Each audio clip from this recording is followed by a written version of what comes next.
Hello my dear students, Assalamu alaikum. Welcome to the BNS Homeschool program. This is Sonam Begum, an assistant teacher in English, Bonasri National Ideal School. Today I am here to take an English class for the student of class 6. My dear students, you already have known that that your exam is coming. So for your annual examination, I am here to take an important class for you. So before I take the class, I want to share some information with you. Class 6, subject English second paper, teacher Sonam Begum. This is my Facebook ID and this is my mobile number, class number 14, homework, no homework.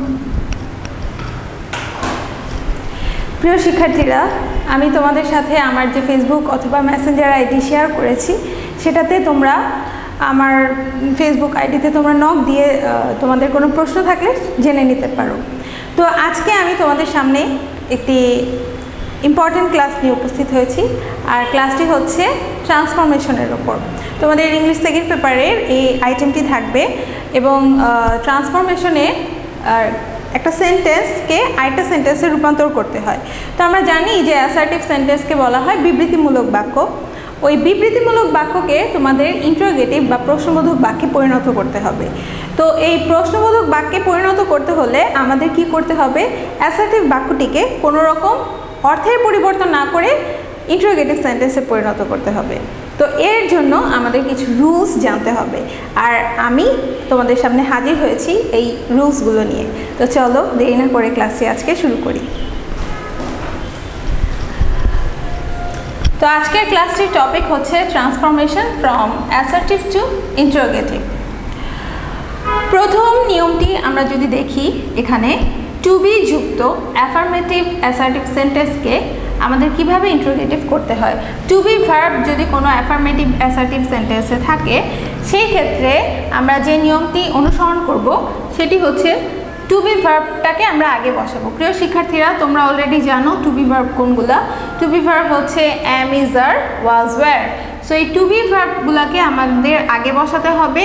তারপরে নটের short form n apostrophe t, এটাকে বসাতে হবে।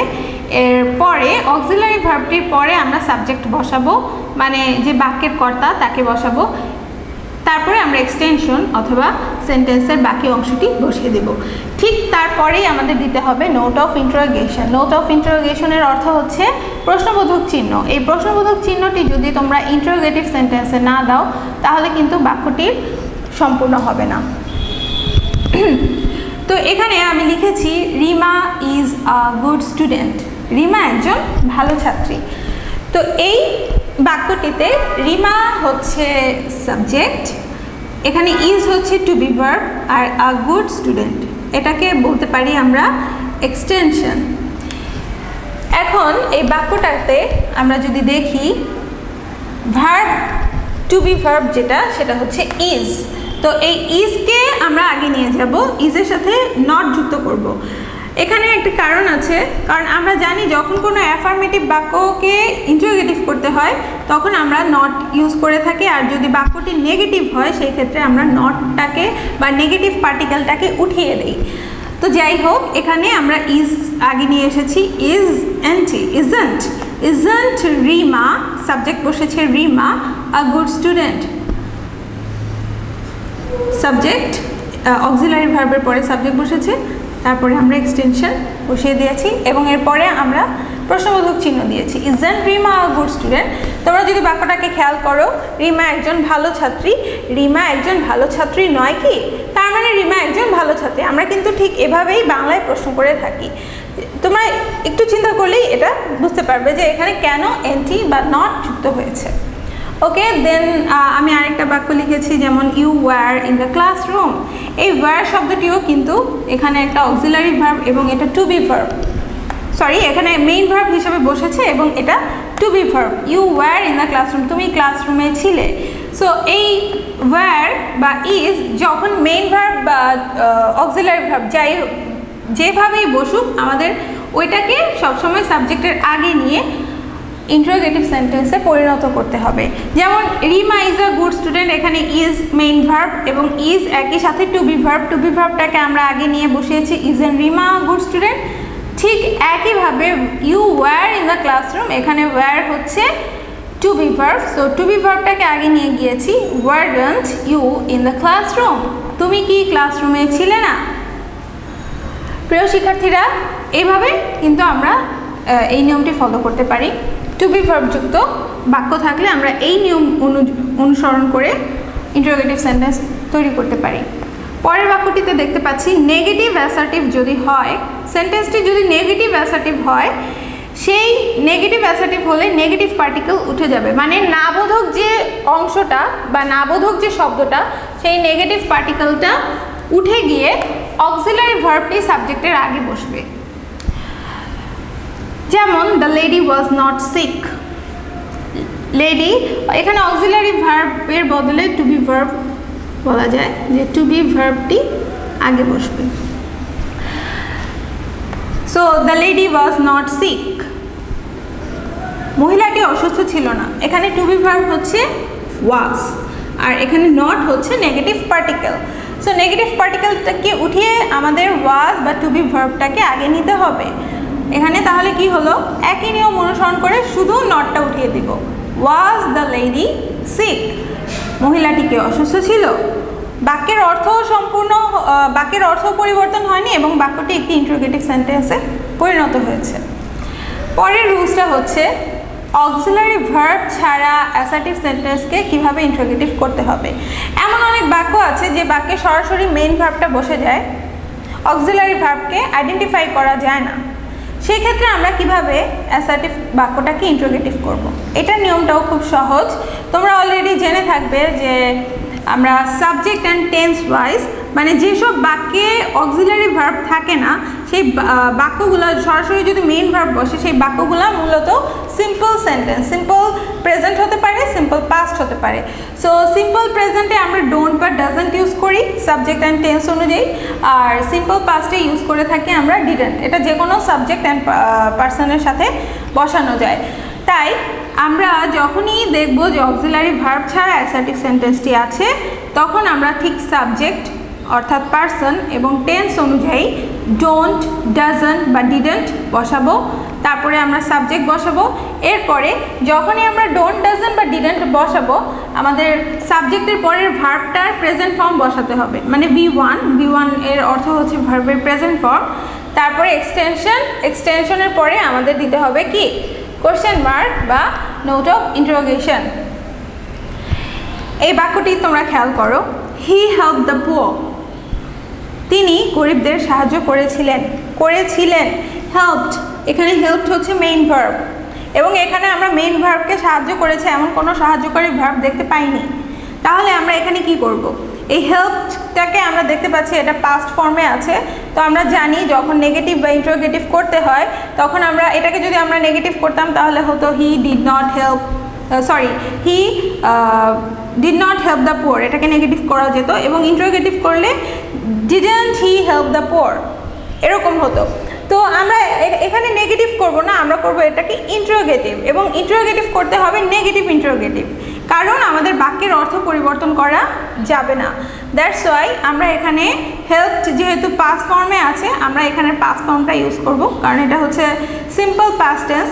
তাই আমরা এখানে কি লিখেছি, ডিডন্ট, এরপরে আমরা সাবজেক্ট বসিয়ে দিয়েছি হি হচ্ছে এখানে সাবজেক্ট, ডিডন্ট হি, এরপরে হেল্পড এখানে V2 বা ভার্বের পাস্ট ফর্মে আছে, এটা হয়ে যাবে ভার্বের প্রেজেন্ট ফর্ম, মানে হেল্পড হয়ে গিয়েছে help, didn't he help the poor. এইভাবে সতর্কতার সাথে এই নিয়মটি যদি তোমরা ফলো করো, খুব ইজিলি আমরা অক্সিলারি ভার্ব ছাড়া অ্যাসার্টিভ বাক্যকে ইন্টারোগেটিভ করতে পারবো। তারপরে আমাদের বসাতে হবে কি, নোট অফ ইন্টারোগেশন। পরের বাক্যটি দেখো, মাই মাদার লাভস মি, এই বাক্যটি কিন্তু আছে সিম্পল প্রেজেন্ট টেন্সে। এখানে আমরা দেখতে পাচ্ছি কিভাবে সিম্পল প্রেজেন্ট টেন্স বুঝেছি, ভার্ব যে লাভের সাথে এস যুক্ত হয়েছে, লাভস মি। মাই মাদার হচ্ছে থার্ড পারসন সিঙ্গুলার নাম্বার, তাই আমরা এই বাক্যটাকে ইন্টারোগেটিভ করব হচ্ছে doesn't my mother love me। এখানে doesn't চলে এসেছে, এনটি যুক্ত হয়েছে বিকজ এটা একটা অ্যাফার্মেটিভ সেন্টেন্স, তাই আমরা ইন্টারোগেটিভ করার সময় আমাদের নেগেটিভ ইন্টারোগেটিভ বা নেগেটিভ পার্টিকেল ইউজ করতে হবে। doesn't my mother, এখন লাভ, যেহেতু লাভসের জন্য যেহেতু doesn't বসেছে তাই এই এসটা বসবে না, এস এর বদলে V1 বা ভার্বের প্রেজেন্ট ফর্মটা বসে যাবে, লাভ তারপরে মি বসবে, doesn't my mother love me। ওকে, পরের রুলসটা হচ্ছে নেভার থাকলে অ্যাসার্টিভ বাক্যে যদি নেভার থাকে তাহলে এভার করতে হয়, এবং নাথিং থাকলে এনিথিং দিয়ে ইন্টারোগেটিভ করতে হয়। রিয়া নেভার টেলস আ লাই, রিয়া কখনো মিথ্যা বলে না। তো রিয়া কখনো মিথ্যা বলে না বাক্যটাকে যদি আমরা চিন্তা করি, এটা হবে কি রিয়া কি কখনো মিথ্যা বলে। ওকে, এখানে কিন্তু আছে কি নেভার, এই নেভার দিয়ে বোঝানো হচ্ছে এটা একটা নেগেটিভ বাক্য, অ্যাফার্মেটিভ না, এটা একটা নেগেটিভ বাক্য, একই সাথে এটা একটা assertive sentence. Riya never tells a lie, সে কখনোই মিথ্যা বলে না। সো নেভার থাকলে আমাদের ইউজ করতে হবে এভার, আর যেহেতু এখানে টেলস আছে, ভার্বের সাথে এস যুক্ত আছে এবং এখানে কোনো অক্সিলারি ভার্ব আমরা দেখতে পাচ্ছি না, দ্যাটস ওয়াই আমরা কিন্তু সেই আগের নিয়মেই করেছি। ডাজ রিয়া, নেভারের পরিবর্তে এভার বসেছে, does Riya ever tell a lie. Okay, পরবর্তী বাক্যটি দেখো, they had nothing to do, তাদের কিছু করার নেই। এখানে নাথিং শব্দটি ইউজ হয়েছে, তো সো নাথিংয়ের পরিবর্তে আমাদের এনিথিং বানাতে হবে, আর যেহেতু এই বাক্যটি নাথিং একটি নেগেটিভ পার্টিকেল, তাই আমরা কিন্তু যে ভার্বটা বসাবো সেই ভার্বের আগে কিন্তু আমরা সাবজেক্টের আগে যে ভার্বটা বসাবো সেই সাবজেক্টের আগে যে ভার্বের সাথে কিন্তু এনটি ইউজ করব না বা নেগেটিভ পার্টিকেল ইউজ করব না। তাহলে কি হলো, হ্যাড দে, নাথিংয়ের বদলে anything, had they anything to do, question mark. এর পরের রুলসটা হচ্ছে all, everyone, everybody. All, everyone, everybody এই শব্দগুলো যদি অ্যাসার্টিভ সেন্টেন্সে থাকে তাহলে আমাদের হু দিয়ে পরিবর্তন করতে হবে ইন্টারোগেটিভে। প্রথমে হু বসবে, তারপরে টেন্স অনুযায়ী আমরা ডোন্ট, ডাজন্ট বা ডিডন্ট বসাবো টেন্স এবং পার্সন অনুযায়ী। তারপরে আমরা যদি ডোন্ট, ডাজন্ট বা ডিডন্ট বসাই তাহলে আমাদের ভার্ব ওয়ান আনতে হবে, মানে ভার্বের প্রেজেন্ট ফর্ম আনবো, তারপর এক্সটেনশন, এক্সটেনশনের পরে কি প্রশ্নবোধক চিহ্ন। এখানে বাক্যটি খেয়াল করো, all respects an honest man, সকলেই সৎ ব্যক্তিকে, একজন সৎ ব্যক্তিকে সকলেই পছন্দ করে বা সম্মান করে। এখানে অল শব্দটি আছে, তাই অল থাকলে বাক্যটিতে আমরা এখানে ইন্টারোগেটিভ করব হু দিয়ে। হু, যেহেতু রেসপেক্টস আছে, এস যুক্ত আছে, তাই আমরা ডাজন্ট আনবো ইন্টারোগেটিভ করার সময়। Who doesn't respect an honest man, কে একজন সৎ ব্যক্তিকে পছন্দ করে না। বাক্যেরও অর্থ পরিবর্তন হয়নি এবং অ্যাসার্টিভ থেকে এটা ইন্টারোগেটিভও হয়ে গিয়েছে। এরপরটা দেখো, এভরিওয়ান কেম টু মি, প্রত্যেকে আমার কাছে এসেছিল। এখানে কেম কিন্তু ভার্বের পাস্ট ফর্মে আছে, সো যেহেতু এটা পাস্ট ফর্মে আছে আমাদের এখানে ইউজ করতে হবে হু এর সাথে ডিডন্ট। এভরিওয়ানের পরিবর্তে আমরা হু বসিয়েছি, তারপরে আমরা নিয়ম অনুযায়ী ডিডন্ট বসিয়েছি, হু ডিডন্ট।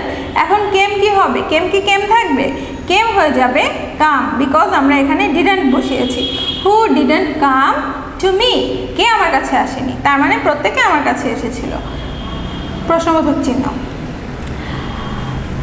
এরপরে দেখো, এভরি প্লাস নাউন যদি থাকে, এরকম অনেক বাক্য, তো এখানে তো আমরা দেখেছি এভরি ওয়ান থাকলে, এভরি বডি থাকলে আমরা হু দিয়ে করেছি, কিন্তু যদি এভরি প্লাস নাউন থাকে, ধরো এভরি ম্যান থাকলো, এভরি ওম্যান থাকলো, এভরি গার্ল থাকলো, তাহলে আমরা কি করব? সো এভরি প্লাস নাউন যদি থাকে তাহলে আমরা ইজ দেয়ার অ্যানি দিয়ে এটাকে চেঞ্জ করব। ইজ দেয়ার অ্যানি বসবে, তারপরে এভরি এর পরের যে নাউনটা থাকবে সেই নাউনটা বসে যাবে, ইজ দেয়ার অ্যানি, তারপরে সেই নাউন। এরপরে আমরা ঠিক ওই নিয়মে হু ডাজন্ট, তারপরে হচ্ছে V1 বা ভার্বের প্রেজেন্ট ফর্ম এবং এক্সটেনশন, এক্সটেনশনের সাথে আমাদের প্রশ্নবোধক চিহ্ন বসাতে হবে। বাকি অংশটা ঠিক আগের নিয়মেই হবে। যেমন every man hates a war, প্রত্যেক ব্যক্তি যুদ্ধ অপছন্দ করে বা ঘৃণা করে, প্রত্যেক ব্যক্তি। এখানে ম্যান হচ্ছে একটি নাউন, তাহলে আমরা কি লিখব? ইজ দেয়ার এনি ম্যান, এমন কোনো মানুষ কি আছে? তারপরে আমরা ঠিক আগের নিয়মে who doesn't hate a war, যে যুদ্ধ ঘৃণা করে না। ইজ দেয়ার এনি ম্যান, এনির পরে আমরা এভরি এর পরে যে নাউনটা সেটা বসিয়েছি, ইজ দেয়ার এনি ম্যান। তারপরে আমরা বসাবো হু। হু হেটসের জন্য যেহেতু এস যুক্ত আছে আমরা ডাজন্ট নিয়ে এসেছি, ডাজন্ট, এরপরে হেটস হয়ে যাবে হেট, হেট আ ওয়ার। আবার এ জাতীয় সেন্টেন্সে যদি এভরির সাথে এভরি ম্যান, এভরি ওমেন, এরকম এভরি প্লাস নাউনের সাথে যদি মাস্ট থাকে, সেই মাস্ট থাকলে আমরা কি বসাবো? উইল নট বসাবো। Like every man must die, প্রত্যেক মানুষকেই মৃত্যুবরণ করতে হবে। তাহলে আমরা লিখবো is there any man who, মাস্টের পরিবর্তে লিখবো will not, who will not die, এমন কোনো ব্যক্তি কি আছে যে মারা যাবে না বা মৃত্যুবরণ করবে না। সো মাস্টের পরিবর্তে আমরা উইল নটকে ইউজ করব এই ধরনের বাক্যগুলোতে। তারপরে নান, নো ওয়ান বা নোবডি। নান, নো ওয়ান বা নোবডি কিন্তু নেগেটিভ পার্টিকেল, সো এটা নেগেটিভ বা না বোধক বা অর্থ বহন করে। তো এই নান, নো ওয়ান বা নোবডি যদি থাকে তাহলে আমরা হু দিয়ে বাক্যটাকে চেঞ্জ করতে পারি। নান, নো ওয়ান বা নোবডির জায়গায় আমরা হু বসাবো, হু এর সাথে আমরা এক্সটেনশনটা বসিয়ে দিব, তারপর কোশ্চেন মার্ক দিয়ে দিব। খুব ইজিলি এটাকে ইন্টারোগেটিভ বাক্যে পরিবর্তন করা যায়। অথবা আমরা এখানে নান, নো ওয়ান বা নোবডিতে যে অক্সিলারি ভার্বটা ব্যবহৃত হয়েছে বা কোনো ব্যবহৃত না হলে আমরা অক্সিলারি ভার্বটাকে আগে নিয়ে আসবো ওই নিয়ম অনুযায়ী। অক্সিলারি ভার্বের পরে আমরা নানের বদলে বা নো ওয়ানের বদলে আমরা বসাবো এনিবডি অথবা এনিওয়ান। লাইক নান বা নো ওয়ান থাকলে এনিওয়ান আর নোবডি থাকলে এনিবডি। অক্সিলারি ভার্বের পরে এনিওয়ান বা এনিবডিটা সাবজেক্ট হিসেবে বসবে, তারপরে আমরা এক্সটেনশন, তারপরে আমরা দিব কি? Question mark. যেমন none can do this sum, কেউ এই অঙ্কটি করতে পারেনি। তাহলে আমরা এখানে ইন্টারোগেটিভ বাক্যে দেখতে পাচ্ছি এই অনুযায়ী হু ক্যান ডু দিস সাম, কে অঙ্কটি করতে পেরেছে, তার মানে কেউ পারেনি। যেহেতু নান এখানে না বোধক বহন করছে তাই আমরা ক্যানের সাথে কিন্তু এনটি বা কান্ট এটা লিখবো না, আমরা ক্যানকে ক্যানই লিখবো, who can do this sum. অথবা আমরা এটাকে অক্সিলারি ভার্বটাকে আগে নিয়ে যাব, like can anyone do this sum, কেউ কি এই অঙ্কটি করতে পারবে। পরের বাক্যটি প্রিয় শিক্ষার্থীরা খেয়াল করো, none has ever seen such a fine sight. নানের পরিবর্তে আমরা হু বসিয়েছি, who has ever seen such a fine sight, কে এত সুন্দর দৃশ্য দেখেছে এর আগে।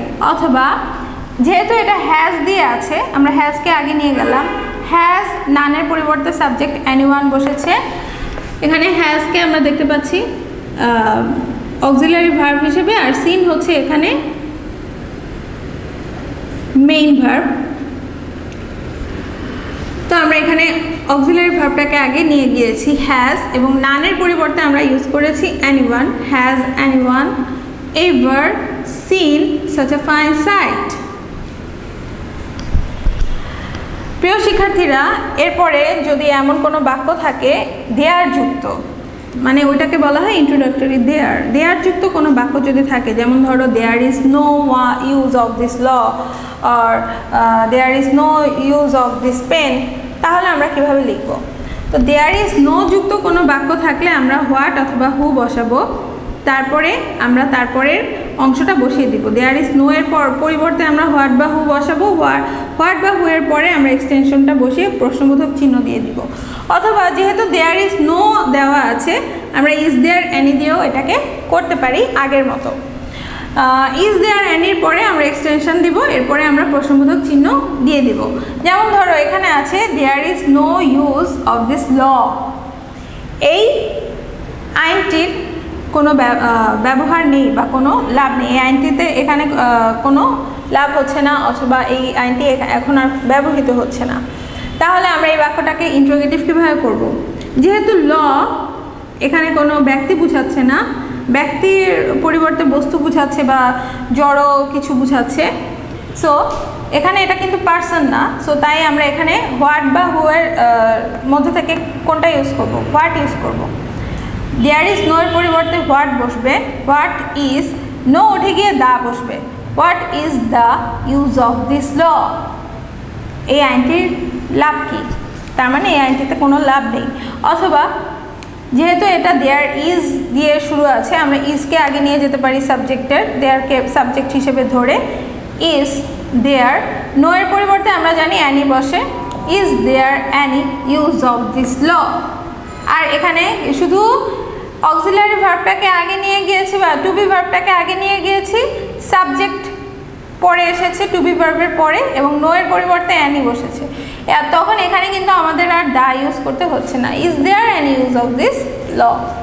এই ধরনের বাক্যগুলোতে যদি দেয়ার ইজ নো এর পরে কোনো ব্যক্তি বোঝায়, like there is no man happier than Jim, তাহলে আমরা হু এর ব্যবহার করব। Who is happier than Jim, জিমের চেয়ে ভালো আর কে আছে। তারপরে ইট ইজ নো ইউজ যদি যুক্ত বাক্য যদি থাকে, ইট ইজ নো ইউজ থাকলে এবং তার সাথে যদি ভার্বটার সাথে আইএনজি যুক্ত থাকে, সেই ক্ষেত্রে আমাদের কি করতে হবে। ধরো ইট ইজ নো ইউজ, তারপর ভার্বের সাথে আইএনজি যুক্ত আছে, সেই ক্ষেত্রে আমাদের এই নিয়ম অনুযায়ী করতে হবে। ঠিক এই নিয়মটা আমরা ফলো করব। হোয়াই, হোয়াই এর পরে ইউজের পরের যে আইএনজি যুক্ত ভার্বটা, সেই আইএনজি যুক্ত ভার্বটা উঠে গিয়ে ভার্বের প্রেজেন্ট ফর্ম বসবে, তারপরে এক্সটেনশন বসবে। It is no use selling this product, এই দ্রব্যটির বিক্রি করে কোনো লাভ নেই। দেখো ইট ইজ নো ইউজের পরের ভার্বটার সাথে কিন্তু আইএনজি যুক্ত হয়েছে, সেলিং, ঠিক এই নিয়মে হয়েছে। It is no use selling, এরপরে this product, so this product হচ্ছে এক্সটেনশন।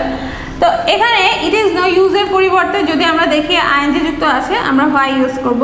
হোয়াই, সেলিংয়ের আইএনজি উঠে গিয়ে মানে ভার্বের সাথে যে আইএনজিটা সেটা উঠে গিয়ে শুধুমাত্র ভার্ব ওয়ান বা ভার্বের প্রেজেন্ট ফর্মটা বসবে। হোয়াই সেল দিস প্রোডাক্ট, কেন এই প্রোডাক্টটি বিক্রি করা হচ্ছে। অথবা এখানেও আমরা ইজ দেয়ার অ্যানি ইউজ করতে পারি, is there any use of selling this product. তো সেই ক্ষেত্রে আমাদের কিন্তু আর সেলিংয়ের আইএনজিটা ওঠানোর দরকার নেই। পরবর্তী রুলসটা দেখো, it doesn't matter. It doesn't matter যুক্ত কোনো বাক্যকে আমরা what the plus extension plus প্রশ্নবোধক চিহ্ন দিয়ে চেঞ্জ করতে পারি। তো it doesn't matter if you lose the game, এখন এই বাক্যটাকে আমরা কি দিয়ে করব, ইট ডাজন্ট ম্যাটার উঠে গিয়ে হোয়াট দ্য বসবে। হোয়াট দ্য কি হবে, if we lose the game, আমরা গেম হেরে গেলে কি হবে। তার মানে এখানে অ্যাসার্টিভ বাক্যটিতে বুঝিয়েছে আমরা গেম হেরে গেলেও কোনো ব্যাপার না, তার মানে আমরা গেম হেরে গেলে কি হবে, what the if we lose the game. প্রিয় শিক্ষার্থীরা, এই নিয়মগুলো তোমরা ফলো করে অ্যাসার্টিভ টু ইন্টারোগেটিভ বাক্য শিখতে পারো।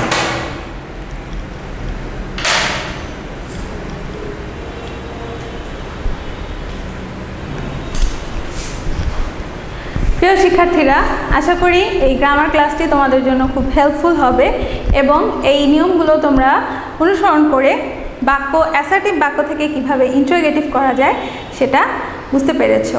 তো আজকের ক্লাসটির কোনো হোমওয়ার্ক নেই, তোমরা আজকের জন্য সবাই ভালো থাকবে, সুস্থ থাকবে এবং ক্লাসগুলো অবশ্যই ফলো করবে। আল্লাহ হাফেজ।